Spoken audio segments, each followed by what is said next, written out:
प्रेमविवाह करणाऱ्या मुलीचा खून करून शीर धडा वेगळं करणाऱ्या मायलेकांना कोर्टाने जन्मठेपाची शिक्षा सुनावली आहे. तब्बल 3 वर्षानंतर वैजापूर सत्र न्यायालयानं हा निकाल दिला. शोभा मोठे आणि संकेत मोठे असं शिक्षा झालेल्या मायलेकांची नाव आहेत.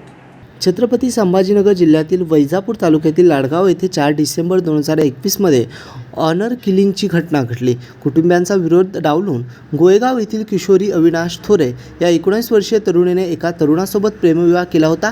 प्रेमविवाहानंतर किशोरी आपल्या पतीसह लाडगाव येथे राहत होती. मुलीने प्रेमविवाह केल्यामुळे आपली समाजात बदनामी झाली असं किशोरीच्या आई आणि भावाला वाटत होतं. याच रागातून आरोपीने लाडगाव गाठलं. आई आणि भाऊ राग विसरून आपल्याला भेटायला आले. किशोरीला आनंद झाला. ती चहा ठेवण्यासाठी किचनमध्ये गेली. घरात कोणी नसल्याची संधी साधत आरोपी शोभा आणि संकेत यांनी किशोरीवर कोयत्याने हल्ला चढवला. आरोपीने किशोरीवर इतके क्रूरपणे वार केले की तिचे शीर थडा वेगळं केलं. त्यानंतर शीर हातात घेऊन सेल्फी देखील काढला. या दरम्यान तरुणीच्या पतीने पळ काढल्यामुळे त्याचा जीव वाचला. दरम्यान पोलिसांनी या प्रकरणी गुन्हा दाखल करत आरोपीला अटक केली होती. या खटल्याची सुनावणी वैजापूर सत्र न्यायालयात पार पडली. तब्बल 3 वर्षाच्या सुनावणीनंतर कोर्टाने आपला निकाल दिला.